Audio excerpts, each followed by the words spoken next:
Tiga cara penulisan kitab suci.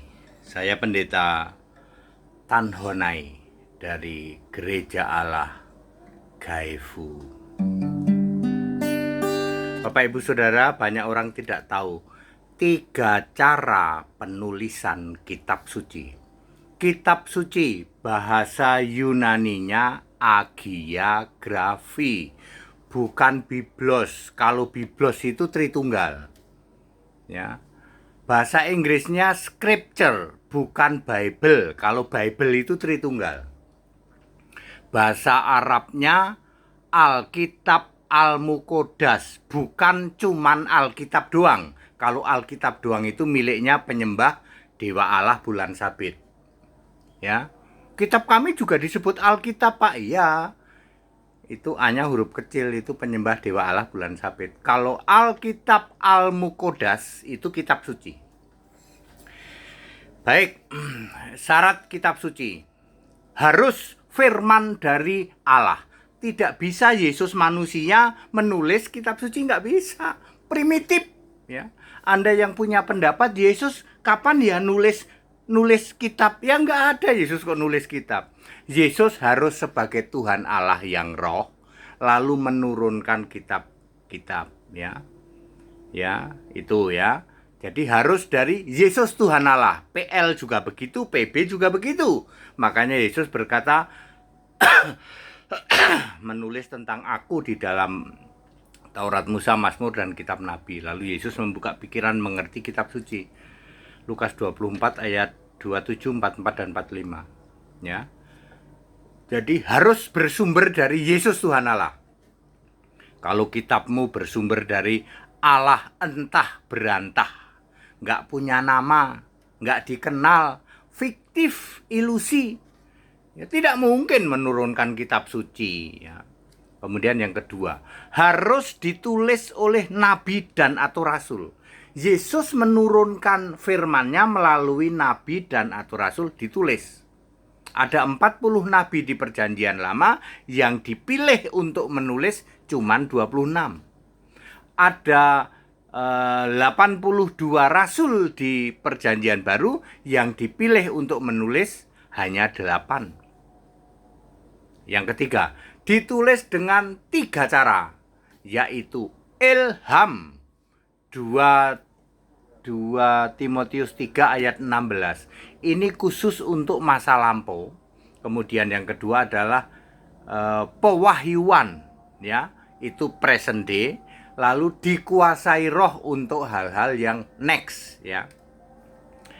Ya, itu. Jadi Alkitab ditulis dengan 3 cara.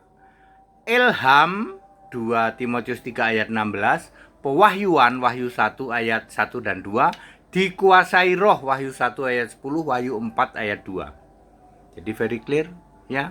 Kalau sebuah kitab ditulis ditakut-takutin pakai golok, ya toh. Kalau kamu nggak nulis, tak cekik lehermu pakai golok. Itu bukan kitab suci yang kayak gitu, ya. Tulis, ayo tulis.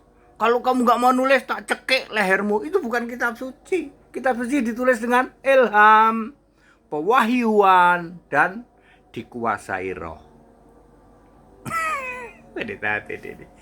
Pak TB2, terjemahan baru 2, kitab suci atau bukan? Bukan, kan dia ditulis oleh Bapak Gereja. Pak Deuterokanonika, kitab suci bukan? Bukan, dia ditulis oleh para santo.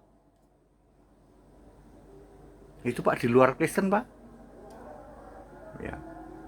Tanak Talmud, kitab suci bukan? Bukan, dia ditulis oleh rabi palsu itu, ya. Yahudi palsu, jemaah iblis. Di luar sana Pak yang kuar-kuar, ya. Pertanyaannya sederhana, siapa yang nulis kitabmu? Wes itu saja. Bukan nabi, bukan rasul, ya gugur, ya toh. 3 cara penulisan kitab suci, ya. Nggak usah bicara penulisannya, yang penulisnya saja sudah gugur kok, ya.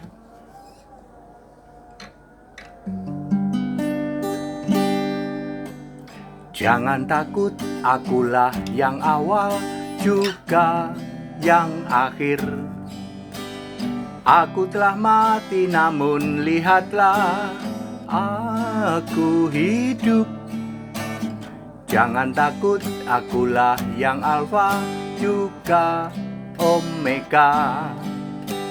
Lihatlah aku duduk di tahta selamanya.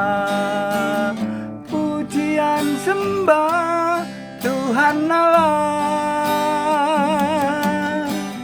Yesus Kristuslah satu-satunya. Alfa Omega di tahta surga. Yesus Kristus namanya. Sampai kiamat tidak ada satupun agama-agama dunia yang jumlahnya 4.300 bisa membuktikan kitabmu ditulis oleh nabi dan rasul dengan 3 cara itu: ilham, pewahyuan, dan dikuasai roh. Sampai kiamat tidak ada yang bisa membuktikan itu.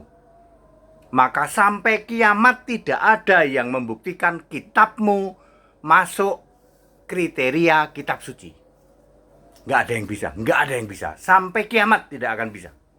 Itu sebabnya hal-hal divine yang ilahi hanya ada satu. Kitab suci itu divine, ilahi, cuman ada satu, PLDB. Agama itu divine, cuman ada satu, agama Yahudi Nabi Musa. Surga itu divine, ya, ilahi hanya ada satu, surga milik Yesus. Tuhan Allah itu divine, cuman ada satu, Yesus Tuhan Allah itu.